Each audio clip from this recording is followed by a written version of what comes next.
going to talk a little bit about creating files that will be workable to use on the vinyl cutter. Vinyl cutter can do either t-shirts or stickers, and there's two different processes involved to create those two different types.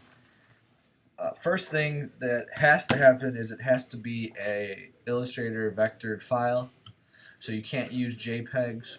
So if there are any JPEG or pixels in it, it will not recognize that and will not print it. So something like this would not work. This is a pixel-based image, and if you tried to send that to the vinyl cutter, it would have no idea what it is. All the vinyl cutter does is looks for paths and cuts those out.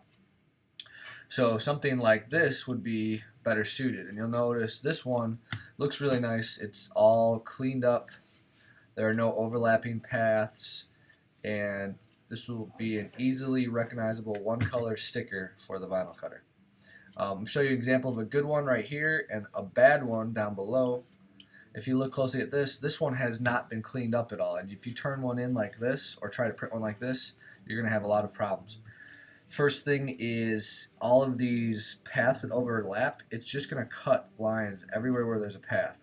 So you want to be able to think about your design and set it up in a way that it's only going to cut where you really want it to cut. Even though it looks good without selecting it here, if you highlight it, you'll see that first of all the circle has not been expanded.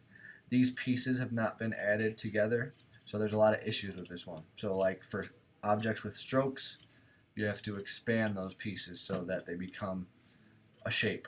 So now there's a path on the outside and the inside, and it'll cut along the. You have to use the pathfinders to add all those together. When you're talking about t-shirts, t-shirts are a little bit different. This one would be an example of a t-shirt design or sticker design with registration marks. T-shirts need to be flipped like this one is. And if you're doing a sticker with multiple colors, you'll see that you need to layer each color individually. So I have different colors of each layer, and I'll print each color one at a time. And I also have registration marks here that get printed with every color so that when I line up my colors, I make sure I'm putting them in the right spot. So that's for multiple colors. You need registration marks and separated colors.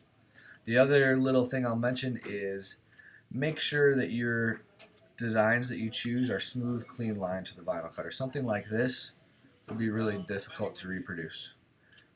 It would probably cut it out, but you would have a heck of a time peeling it. You have to peel all the little pieces of the sticker, and this would be a long job and probably would run into some problems.